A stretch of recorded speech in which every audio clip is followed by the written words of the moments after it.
JBL Internacional chega ao fim e Viação Garcia passa a operar linhas internacionais. Exclusivo.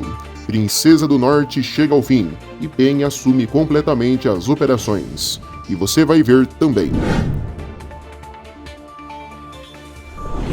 Suspensão de linhas da Guirino 600 agrava a crise financeira da empresa e preocupa trabalhadores e passageiros. BNDES aprova novos financiamentos para a compra de ônibus novos e entre os contemplados está o Grupo Comporte. Porto Alegre investe mais de 440 milhões de reais na aquisição de 100 novos ônibus elétricos. Gadotti diz que vai na justiça contra a NTT sobre suspensão de linhas entre Santa Catarina e São Paulo.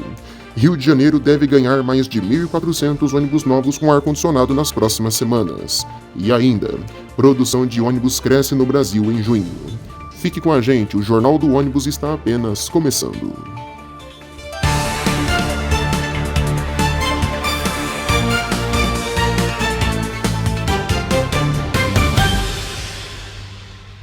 Olá, boa noite. O BNDES aprovou um financiamento de 267 milhões e meio de reais para empresas do Grupo Comporte adquirirem 432 ônibus novos Euro 6, destinados às operações em Blumenau, Distrito Federal e na Baixada Santista. Os novos veículos substituirão ônibus mais antigos, reduzindo a emissão de poluentes e oferecendo mais conforto aos passageiros, com itens como ar-condicionado, acessibilidade e bilhetagem eletrônica. Ao todo, a renovação beneficiará mais de 540 mil passageiros por dia.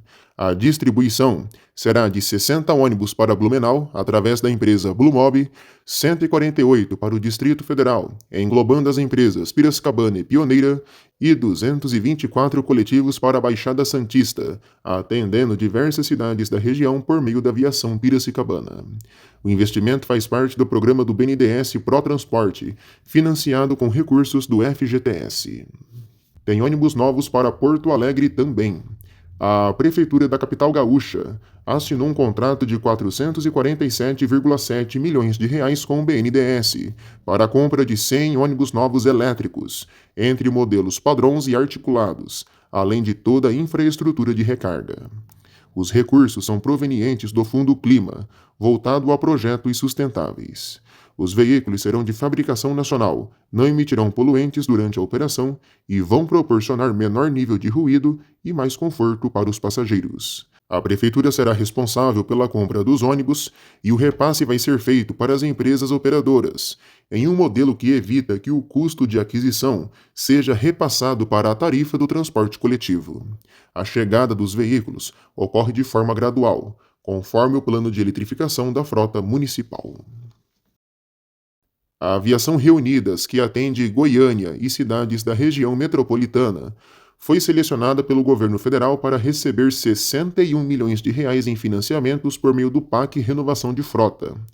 Os recursos serão utilizados para a compra de ônibus novos, 0 km, destinados para o transporte urbano e metropolitano da região. O financiamento será realizado pelo Banco Traton Brasil, fortalecendo a modernização da frota e melhorando a qualidade do serviço oferecido para os passageiros da região.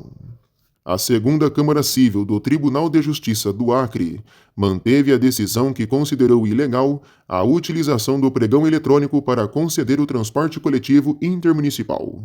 Segundo o tribunal, esse tipo de serviço exige licitação na modalidade concorrência pública, por envolver aspectos técnicos, econômicos e operacionais complexos, além da definição de tarifas e o equilíbrio financeiro do contrato.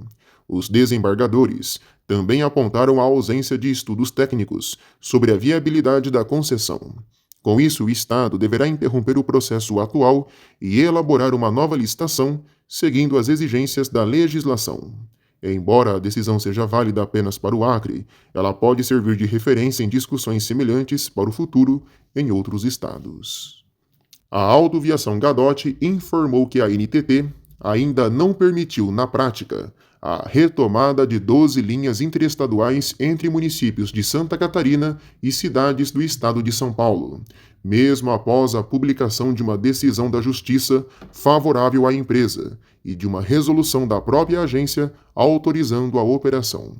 Segundo o HDOT, as linhas continuam indisponíveis no sistema oficial da NTT, impedindo a venda de passagens e causando prejuízos financeiros. A autorização envolve ligações entre cidades como Blumenau, Brusque, Gaspar, Timbó, Indaial e Pomerode, com destino a cidades como São Paulo, Guarulhos, São Bernardo do Campo, Santo André e Balneário Camboriú. A empresa informou que notificará novamente a Justiça para que a decisão seja efetivamente cumprida. Ainda hoje no Jornal do Ônibus, Viação Garcia realiza a compra da JBL Internacional e passa a operar linhas fora do Brasil. E a seguir, as notícias que estão em manchete no mundo rodoviário. E falando em Viação Garcia, já pra gente ir adiantando um pouco do assunto, vocês lembram que recentemente a empresa anunciou a devolução e o abandono de diversas linhas intermunicipais dentro do estado do Paraná? Pois bem, várias dessas linhas realmente foram abandonadas, enquanto outras ainda seguem operando sob tutela da empresa. Entre essas linhas que ainda estão sendo operadas pela Garcia, estão os trechos Londrina-Bela Vista do Paraíso e Londrina-Sertanópolis. Essas duas linhas estão sendo custeadas pelas prefeituras das respectivas cidades. Segundo informações que eu recebi, cada cidade está dando um aporte de cerca de R$400 mil mensais para a Aviação Garcia. Quanto ao trecho Maringá-Astorga, a linha segue sendo operada pela Aviação Garcia, pois, segundo informações que eu também recebi, a empresa Lei Volpato, que já opera os trechos Maringá-São Jorge do Ivaí e Maringá-Floraí, pediu mais um mês para a Aviação Garcia para que ela possa se preparar para assumir essa linha. Enquanto a Lei Volpato não assume, a Garcia segue operando. A Prefeitura de Astorga e a Prefeitura de Iguaraçu também vão bancar o sistema. E por fim, a linha Santa Fé e Iguaraçu, que segue sendo operada pela Aviação Garcia, que a Lei Volpato tinha anunciado que iria operar, deu para trás e vai seguir sem atendimento após o fim das operações da Aviação Garcia. Bora para as notícias em manchete e daqui a pouco tem mais notícias aqui no JU.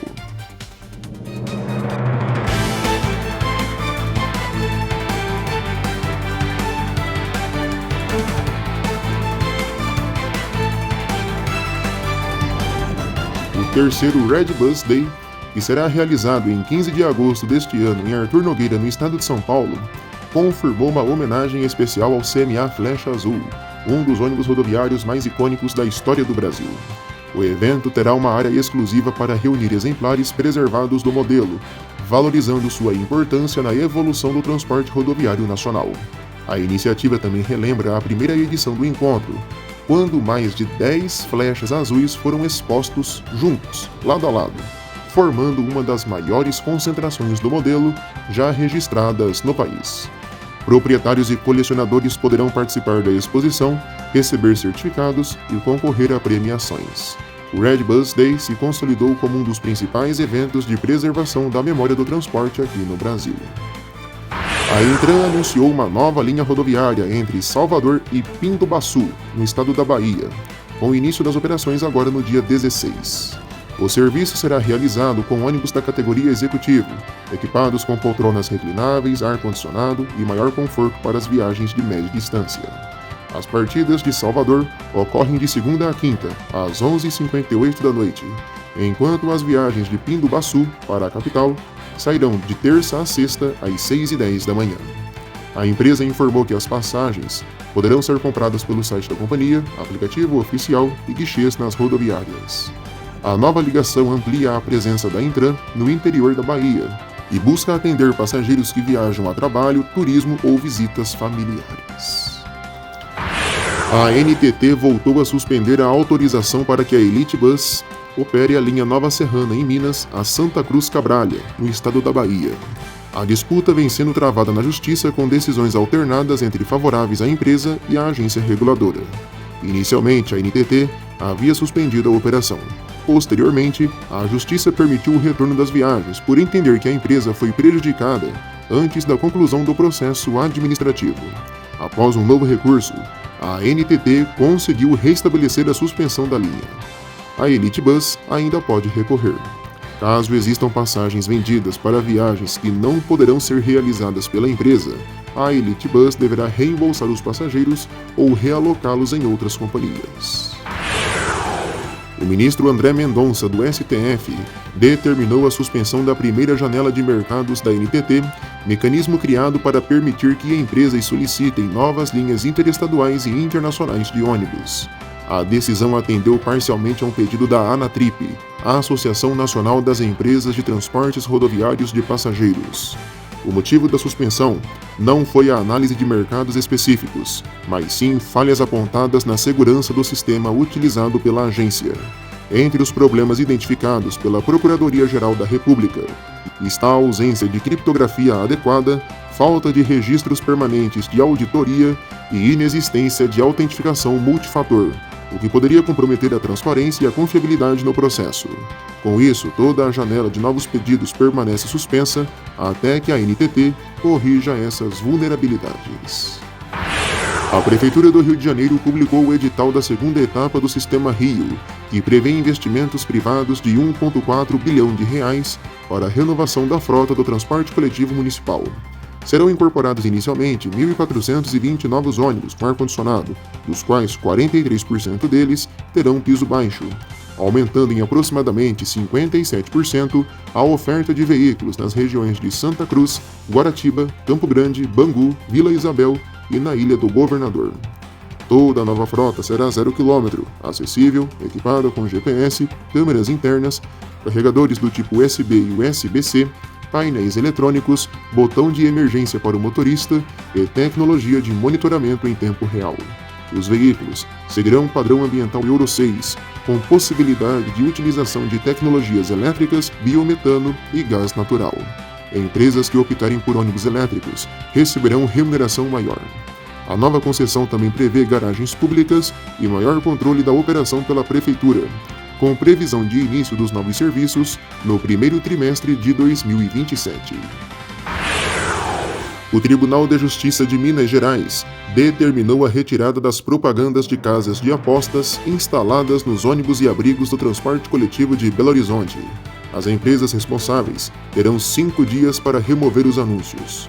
Em caso de descumprimento, poderão ser aplicadas multas diárias entre 50 e 200 mil reais, limitadas ao total de 30 milhões.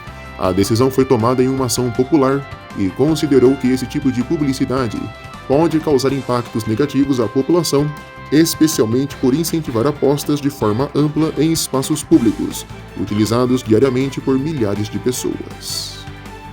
A aviação sertaneja informou que deixou de operar a linha Petrópolis-Mar da Espanha, no estado do Rio. Essas foram as principais notícias em manchete desta edição.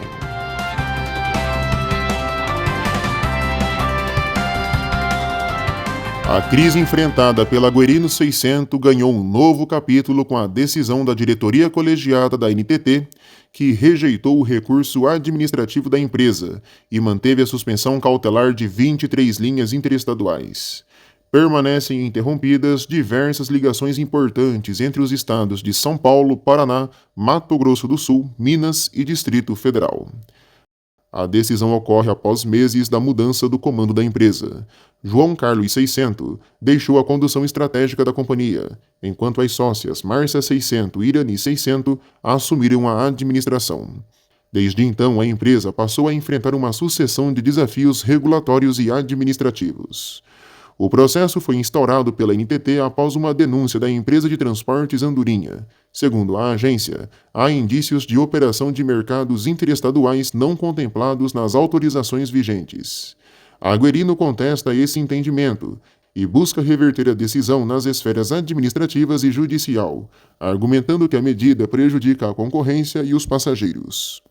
A suspensão dos itinerários afeta diretamente milhares de usuários, que precisam se deslocar entre cidades, estados, principalmente para tratamentos médicos, estudo, trabalho e famílias da região. Os impactos também já atingem os funcionários da empresa. Colaboradores, sob condição de anonimato, relataram que parte dos motoristas começou a ser colocada em férias e que cresce o temor de demissões caso as operações não sejam restabelecidas. agências de venda de passagens, também enfrentam queda no faturamento em razão da paralisação das linhas. Embora não seja possível estabelecer relação de causa e efeito entre a mudança no comando societário e a decisão da NTT, o momento vivido pela Quirino 600 evidencia que as alterações administrativas e a condução da estratégia jurídica têm produzido reflexos significativos. É evidente que, neste momento de crise, a empresa deveria usar a expertise do sócio afastado João 600 para tentar alternativas às medidas negativas da NTT. O custo dessa crise vem sendo suportado principalmente pelos passageiros, que perderam importantes opções de transportes, e também pelos trabalhadores, que agora convivem com a incerteza sobre a manutenção de seus empregos. Enquanto isso, a NTT determinou que os passageiros afetados têm direito ao reembolso integral ou à realocação em outras empresas autorizadas, caso já tenham comprado as passagens. O espaço permanece aberto para a manifestação da Quirino 600 de seus representantes e também da NTT e da empresa Andorinha. Em nota, a Quirino 600 informou que respeita integralmente as decisões das autoridades competentes, embora entenda que a medida cautelar adotada ocorreu sem a prévia oportunidade de contraditório e ampla defesa, garantias constitucionais fundamentais, além de produzir efeitos equivalentes à paralisação integral de uma operação construída ao longo de mais de 80 anos de atuação no transporte coletivo. Neste momento, nossas equipes jurídicas, regulatória e operacional já estão adotando todas as providências necessárias para viabilizar o restabelecimento das operações no menor prazo possível, sempre em conformidade com a legislação e com as determinações dos órgãos competentes.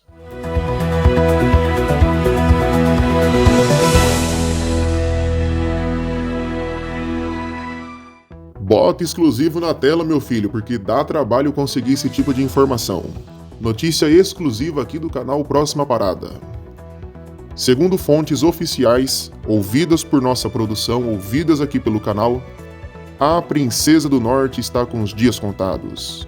A empresa deve chegar ao fim entre os meses de agosto e setembro, se tornando oficialmente Expresso Nossa Senhora da Penha.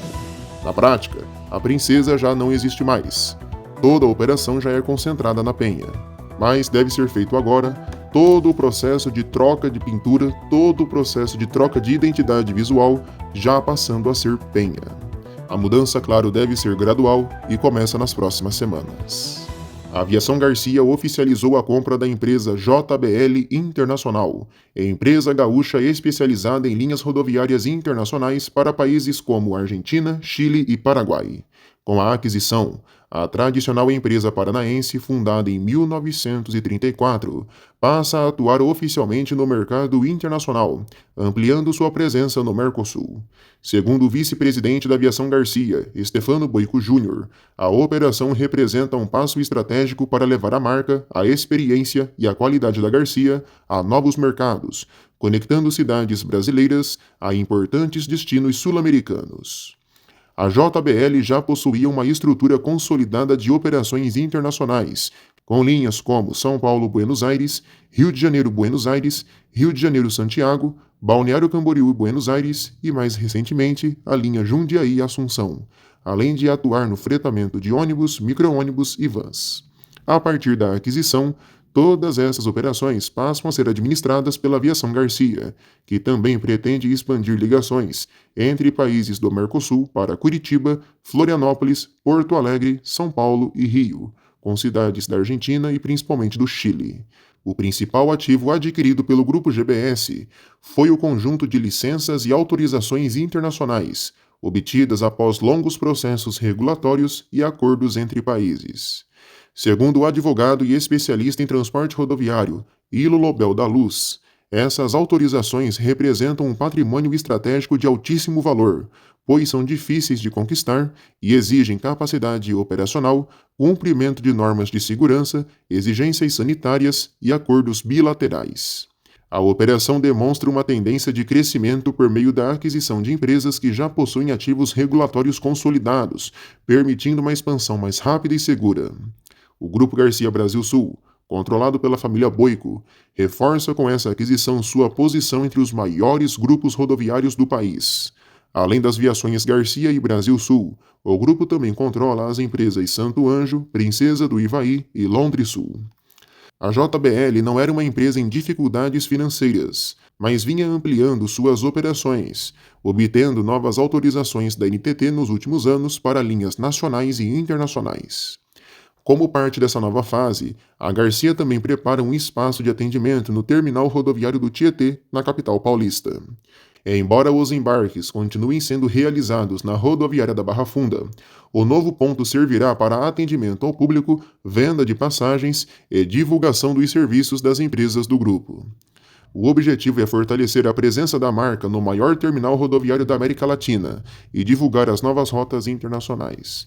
A estratégia da empresa aposta no crescimento das viagens rodoviárias internacionais, oferecendo o ônibus como uma alternativa mais econômica para brasileiros e turistas dos países vizinhos. Além de tarifas competitivas, a Garcia pretende aproveitar o aumento do turismo e da integração entre os países do Mercosul para expandir sua atuação, consolidando-se como uma das principais operadoras de transporte rodoviário internacional da América do Sul.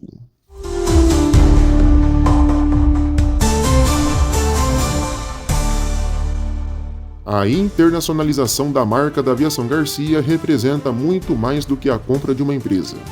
É um sinal claro de que o transporte rodoviário brasileiro continua evoluindo e buscando sempre novos mercados.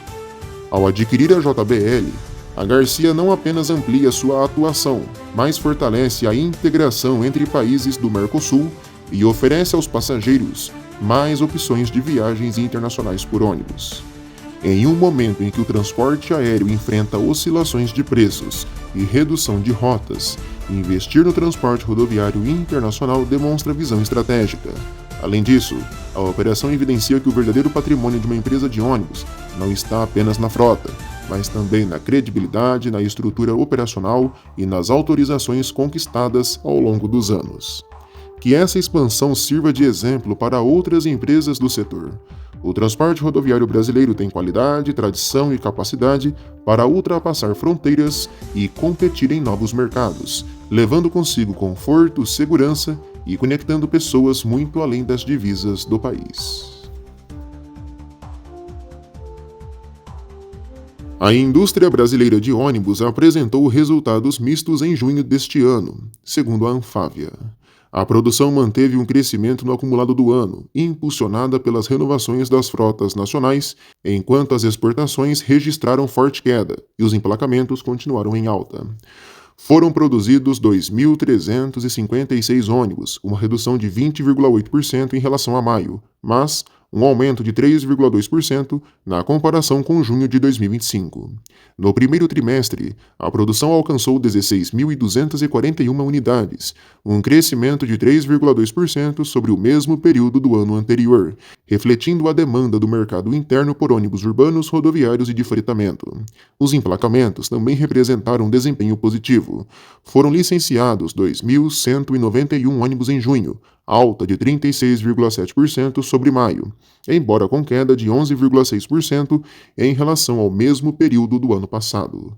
No acumulado do semestre, foram 10.288 ônibus emplacados, avanço de 13,9% frente às 9.032 unidades registradas no primeiro semestre de 2025. O resultado demonstra que empresas e governos continuam investindo na modernização das frotas, principalmente com veículos mais eficientes e dentro do padrão ambiental Euro 6. O principal ponto negativo foi o desempenho das exportações. Em junho, o Brasil embarcou 458 ônibus, queda de 27,2% em relação ao mesmo período do ano passado, e de 31,3% na comparação com maio. Entre janeiro e junho, foram exportadas 2.241 unidades, contra 3.262 do mesmo período do ano passado, representando uma retração de 31,3%. O resultado reflete a redução da demanda em mercados internacionais e um cenário econômico menos favorável para as fabricantes brasileiras. Entre as montadoras, a Mercedes-Benz liderou os emplacamentos de junho, com 766 ônibus, seguida pela Volkswagen com 569 unidades e pela Iveco com 335. De uma forma geral, O balanço da Anfávia mostra que o mercado interno continua sendo o principal pilar responsável por sustentar a indústria brasileira de ônibus, compensando a queda nas exportações. A expectativa do setor é que a continuidade da renovação de frotas e os investimentos em mobilidade urbana mantenham a produção em crescimento ao longo do segundo semestre de 2026.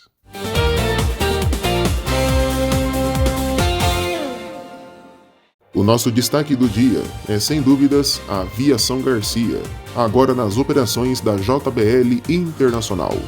E já dá para ver por aí, nas ruas, avenidas e estradas de todo o Brasil, ônibus da companhia, já com as clássicas bandeirinhas do Mercosul, representando essa nova operação da companhia.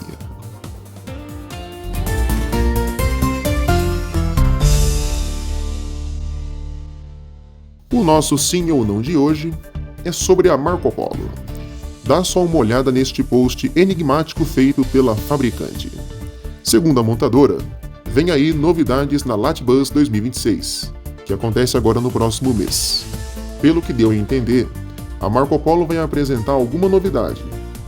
E pelo que parece aí, se a gente for analisar o post, é um ônibus rodoviário, né? Pelo jeitão aí, um DD. Uma mudança no G8, um New G8, como foi feito com o G7 alguns anos atrás, um facelift, uma nova geração de carrocerias, quem sabe o G9, ou alguma outra novidade no segmento de eletromobilidade ou no segmento de urbanos. Vamos aguardar. Façam suas apostas.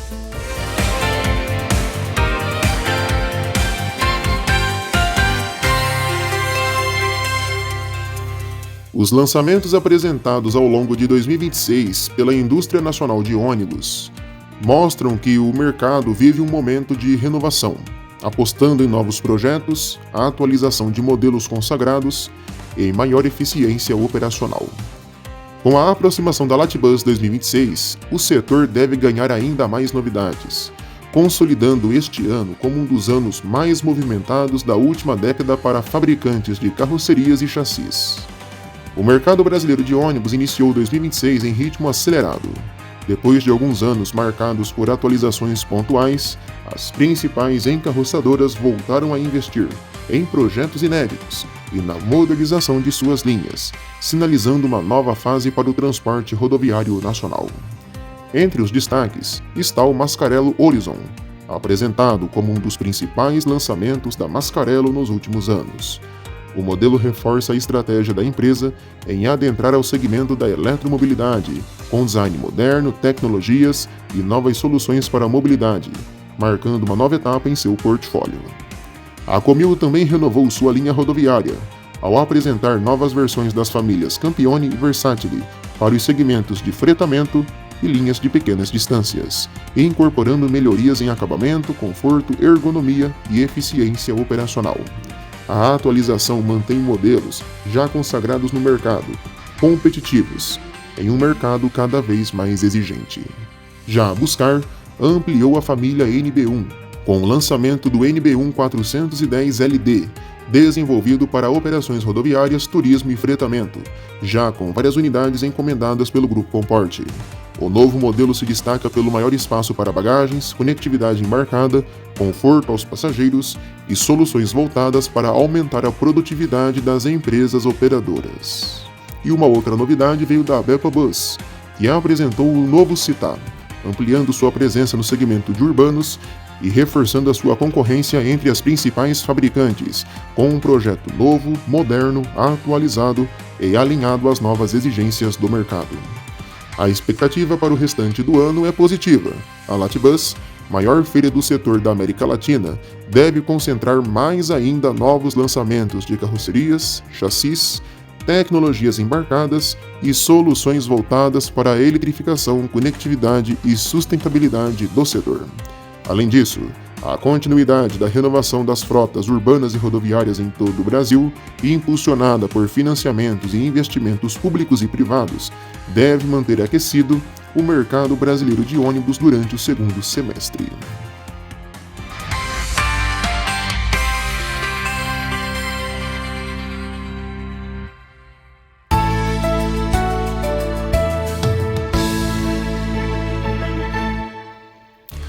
Bora ver como fica o tempo nas principais rodoviárias do país amanhã.